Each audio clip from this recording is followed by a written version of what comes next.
Bismillahirrahmanirrahim. Assalamualaikum warahmatullahi wabarakatuh. Alhamdulillahirabbil alamin. Segala puji milik Allah, Tuhan alam semesta, yang telah memberikan kita nikmat sehat.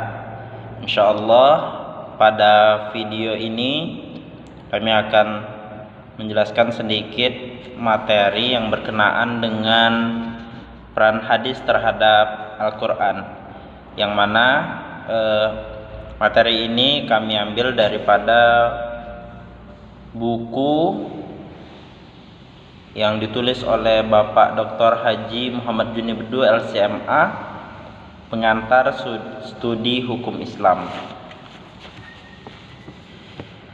Hadis adalah sesuatu yang keluar atau yang bersumber dari Rasul Shallallahu Alaihi Wasallam, berupa perkataan, perbuatan, takrir, dan lain-lain.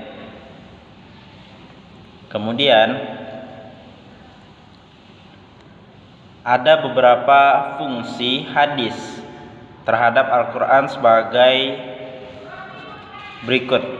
Yang pertama yakni bayan takrir. Bayan takrir disebut juga dengan bayan at-ta'kid dan bayan al-itsbat. Yang artinya ialah menetapkan, memperkuat apa yang telah diterangkan dalam kandungan Al-Quran. Jadi Al-Quran ada beberapa bahasa yang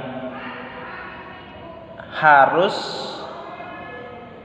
ada penerangan kembali. Bukan berarti Al-Quran itu lemah, namun dengan adanya penguat dari hadis, ada penjelasan bagi kita orang-orang yang belum memahami secara langsung daripada Al-Quran. Nah, jadi hadis ini adalah salah satu yang digunakan untuk memperkuat apa yang telah diterangkan di dalam Al-Quran. Nah, selanjutnya bayan at-tafsir. Bayan at-tafsir yang dimaksud dengan bayan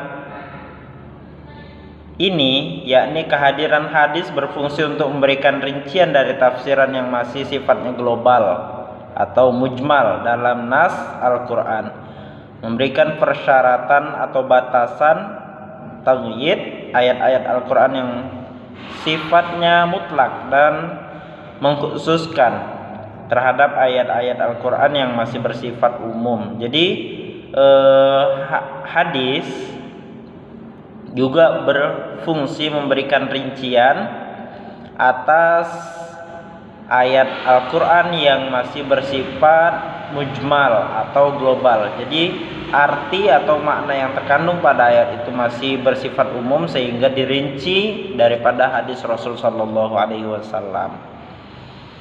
Salah satu contohnya yakni hadis Rasul Shallallahu Alaihi Wasallam riwayat Imam Bukhari rahimahullahu taala, semoga Allah merahmati beliau. Bunyi hadis beliau yakni sallu kama ra'aitumuni usolli. Salatlah sebagaimana kalian lihat aku salat. Nah, ini menjelaskan bagaimana mendirikan salat, jumlah rakaat salat dan tata cara salat. Sebab di dalam Al-Quran tidak dijelaskan secara rinci, namun ayatnya hanya bersifat global, yakni secara bahasa harus dijelaskan kembali oleh hadis Rasul Sallallahu Alaihi Wasallam. Contohnya yakni, dan dirikanlah sholat, tunaikanlah zakat, dan rukuklah beserta orang-orang yang rukuk. Nah, ini masih bersifat umum sehingga dirinci oleh hadis Rasul di atas, shallu kama ra'aitumuni usolli, seperti itu. Selanjutnya yakni bayan taisir. Yang dimaksud dengan bayan taisir yakni mewujudkan suatu hukum atau ajaran-ajaran yang tidak didapati dalam Al-Quran, atau dalam Al-Quran hanya terdapat pokok-pokoknya saja. Hadis Rasul dalam segala bentuknya, baik yang qauli, perkataan, fi'li, perbuatan, dan takriri, berusaha menunjukkan suatu kepastian hukum terhadap berbagai persoalan yang muncul yang tidak terdapat dalam Al-Quran. Jadi hadis di sini bayan taisir berfungsi untuk mewujudkan suatu hukum atau ajaran-ajaran yang tidak didapati di dalam Al-Quran. Nah, contohnya yakni seperti hukum hak waris bagi seorang anak.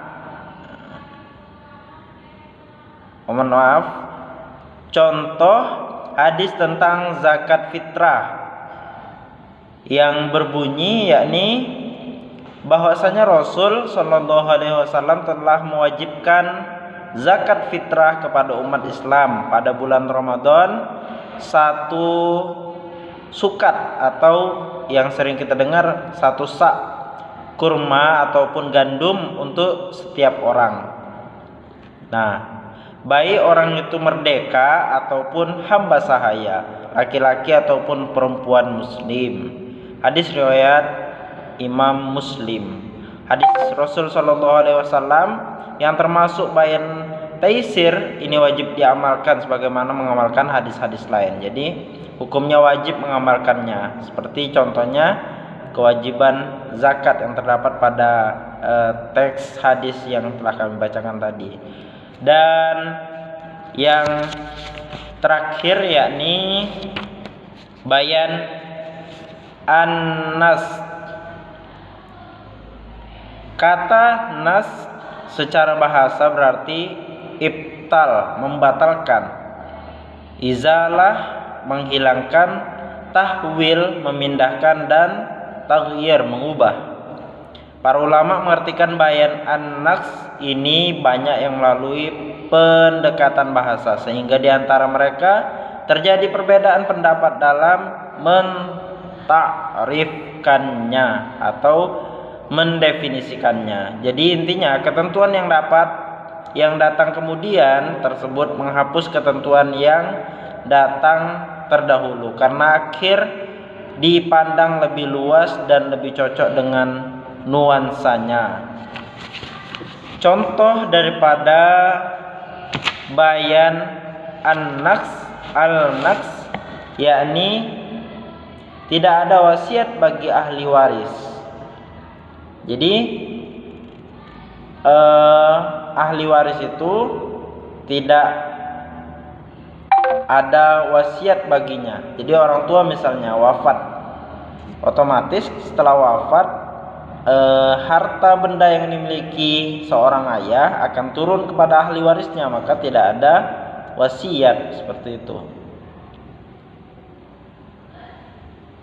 Mungkin demikian penjelasan dari kami tentang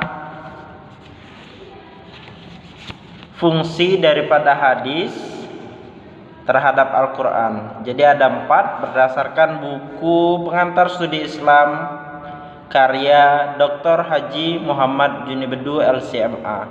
Semoga bermanfaat. Lebih dan kurang kami mohon maaf. Assalamualaikum warahmatullahi wabarakatuh.